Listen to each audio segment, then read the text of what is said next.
Assalamualaikum warahmatullahi wabarakatuh. Halo guys, perkenalkan nama saya Susi Darwati, jurusan Pendidikan Biologi, Fakultas FKIP UHAMKA.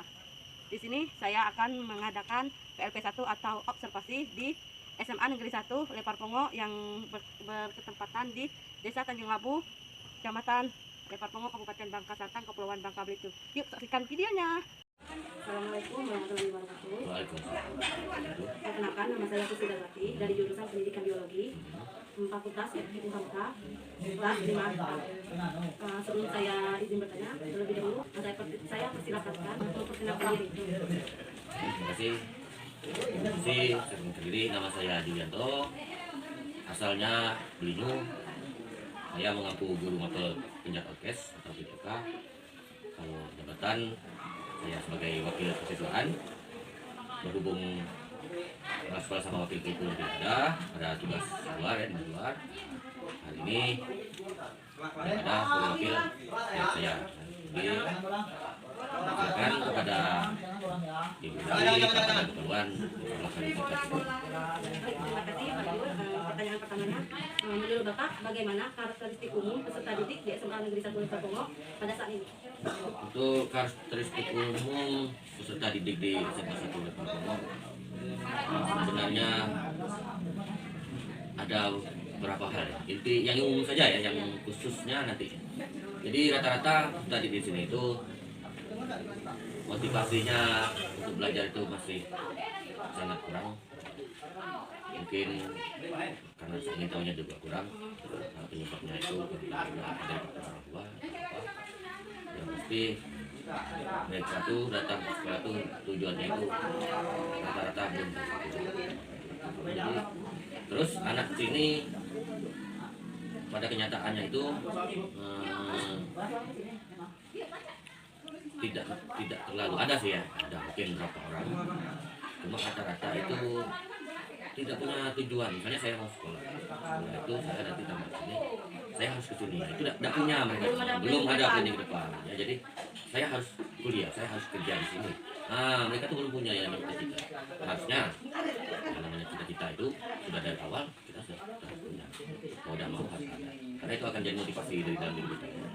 Selanjutnya, upaya apa sih yang dilakukan pihak sekolah supaya struktur organisasi dan tata cara kerja sekolah berjalan dengan lancar dengan kondisi COVID pada saat ini? Sebelum masuk ke kelas, sebelum masuk materi pelajaran, selalu ada literasi.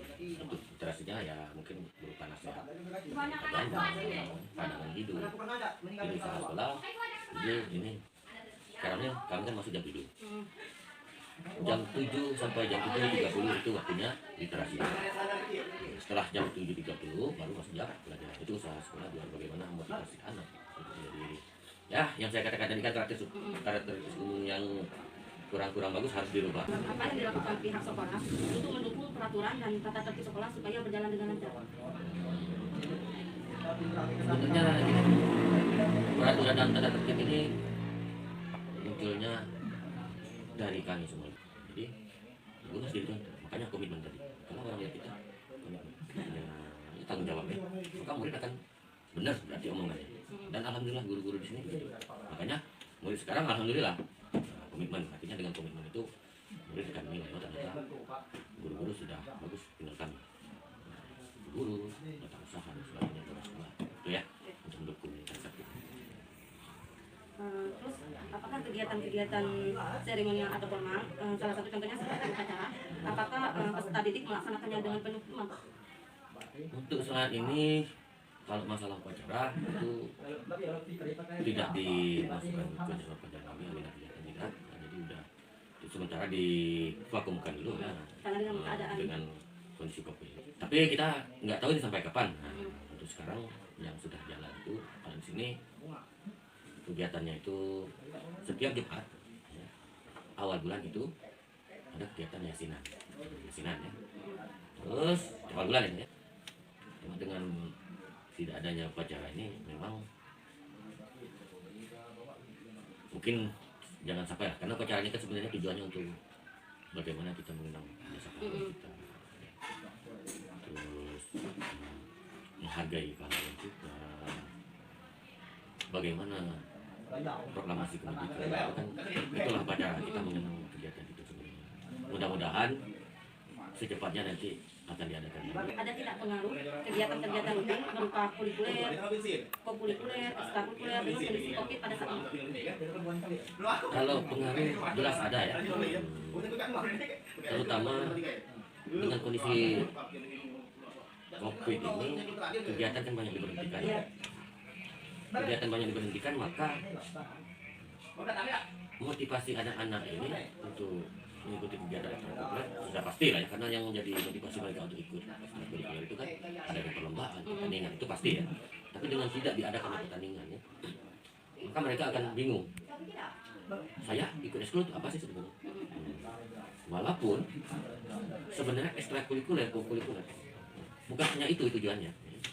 Pertama kan tujuan ekstrakurikuler itu kalau kelah non akademik ya, misalnya olahraga kan banyak. Nah pasti dengan olahraga apa sih kita dapatkan kalau kita pikir benar-benar sehat ya? Itu yang tidak tertanam. Maksudnya dari kata pertama tuh sehat. Kedua kegiatannya positif. Kalau prestasi karena zaman sekarang sebenarnya ini yang paling kuat. Kalau prestasi ini kan pasti ada perlombaan. Prestasi. Ini yang membuat siswa di sini kurang motivasinya itu benar. Cuma alhamdulillah sebenarnya kalau prestasi lumayan kemarin untuk olimpiade matematika itu 1, 2, 3-nya SMA di siswa-siswi SMA ini di Kabupaten Kalsel. Jadi matematika mereka 1, 2, 3-nya itu siswa-siswi 1, 4. Terus ekonomi mereka 1-nya juga. Paling sempat biologi juga masuk ya.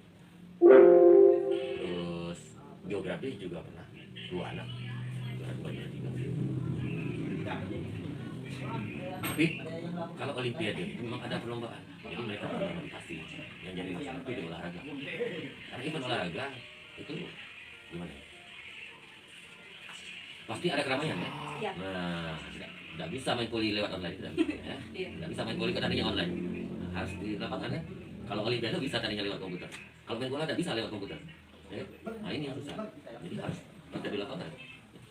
Nah, itu ya. Jadi memang motivasinya kalau yang lain di bidang akademik karena perlombaannya masih ada, jadi untuk akademik masih bisa lah. Motivasinya masih tinggi dan masih berjalan. Pertanyaan terakhirnya, upaya apa yang dilakukan pihak sekolah supaya peserta didik di SMA Negeri 1 Lekatono dapat mengikuti praktik-praktik kebiasaan dan kebiasaan di sekolah pada saat ini? Kayaknya kalau usaha praktiknya usaha biar anak mempraktikkan ya, intinya praktikkan menerapkan apa yang memang diharapkan oleh guru-guru kan. Intinya misalnya mematuhi upaya kami itu sebenarnya cuma modalnya itu satu, jangan pernah menyerah untuk selalu menasihati.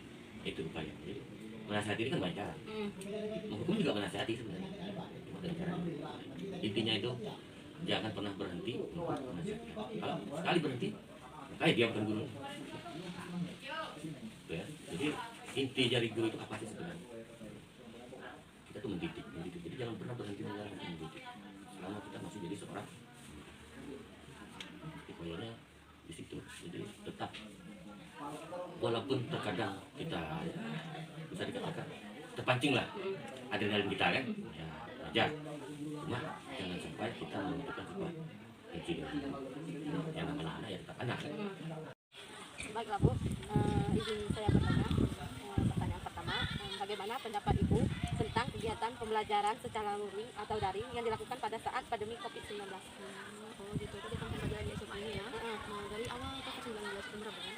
Awalnya itu SMA Negeri 1 Lekatono melakukan pembelajaran daring atau online. Nah di situ mempunyai beberapa kendala sih, tetapi untungnya pembelajaran daring ini tidak lama, hanya sekitar 3 bulan. Nah kemudian dilanjutkan dengan pembelajaran luring tetapi terbatas, di mana jam setiap materi itu dikurangi, biasanya 45 menit, 1 jamnya dikurangi menjadi 25 menit dan tidak ada waktu untuk istirahat. Anak-anak itu istirahat itu pada saat pembelajaran saja, sampai pembelajarannya dihadapi kita di situ dan diperhatikannya supaya imunitas siswa ini juga tetap terjaga. Kemudian juga ada beberapa kegiatan yang biasa dilakukan ditiadakan, seperti contohnya upacara, senam bersama, atau yang biasa dilakukan SKJ setiap hari Jumat itu tidak dilakukan lagi. Kemudian pada saat jam olahraga kegiatan di luar ruangan itu ditiadakan karena takutnya anak-anak ini berkumpul atau membuat kerumunan gitu. Nah yang terakhir itu kayak kantin itu mungkin tidak boleh dioperasikan. Siswa diminta untuk membawa bekal minum dan makan dari rumahnya masing-masing. Ini semua dilakukan untuk menghindari penyebaran COVID-19 ini. Kalau sampai berjalan sampai sekarang ini kurang lebihnya masih seperti itu, masih berjalan aman. Kemudian juga di sekolah kita diadakan juga vaksin. Nah, vaksinnya itu sekitar sudah lebih dari 50% anak-anak di sekolah kita sudah divaksin semua. Kami bekerjasama dengan pihak kesehatan mendatangkan petugasnya dan melakukan vaksinasi massal. Baik Bu, menurut Ibu bagaimana proses atau cara penilaian mata pelajaran khususnya mata pelajaran biologi yang dilakukan pada saat pembelajaran luring atau daring?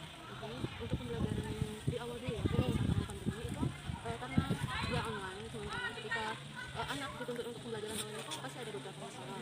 Salah satunya terkendala masalah jaringan. Anak-anak itu jadi ada terkendala mengenai ponsel. Ada beberapa anak yang tidak punya ponsel. Kemudian sinyal juga, karena kita berada di pulau, jadi kadang-kadang itu sinyal satu hari nggak ada. Ketika nggak ada lampunya nggak ada sinyal jadinya kan. Ya. Nah otomatis itu pembelajaran online itu tidak bisa dilakukan. Nah kemudian ketika beralih ke pembelajaran luring atau yang tatap muka terus itu siswa menjadi lebih bingung karena di situ anak-anak tidak bisa dituntut harus menggunakan HP karena mereka kan ada sebagian dari keluarga yang ekonominya pertengahan ke bawah gitu. Seperti itu yang pertama, kemudian mereka tidak terkendala masalah paket lagi, kadang-kadang kan ada beberapa orang tua yang kemudian kalau tatap muka dengan murid langsung itu kayak mempunyai value-nya sendiri, dimana kita langsung bisa berinteraksi langsung sama siswanya, sehingga pembelajarannya itu lebih dapat lah istilahnya kayak gitu. Kalau menurut saya ya, untuk pembelajaran biologinya tadi pertanyaannya biologi ya. Nah, untuk pembelajaran biologi penilaiannya pada saat ini menggunakan Google Form, kemudian pada saat tatap muka seperti biasa, cuma saya tidak menuntut anak harus bisa kayak gini karena waktu yang digunakan untuk pembelajaran di kelas itu kan cuma 20 menit.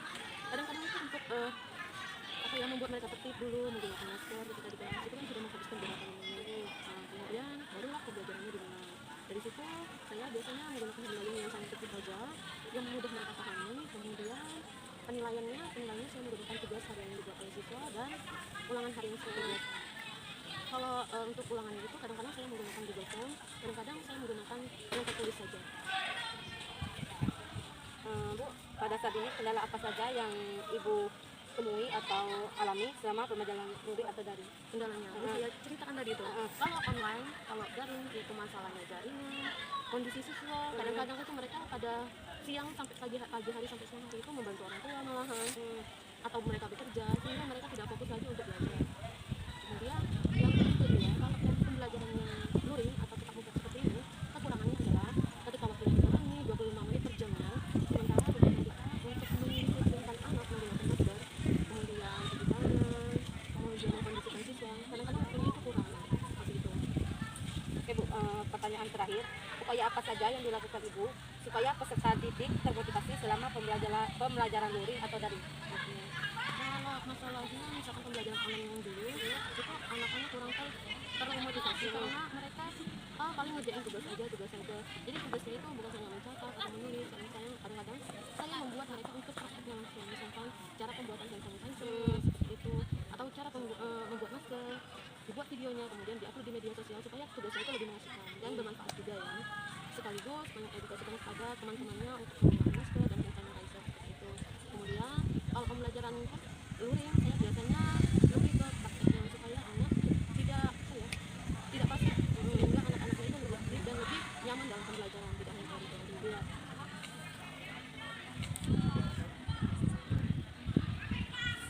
Baik, terima kasih Bu atas penjelasannya dan waktunya. Jika ada salah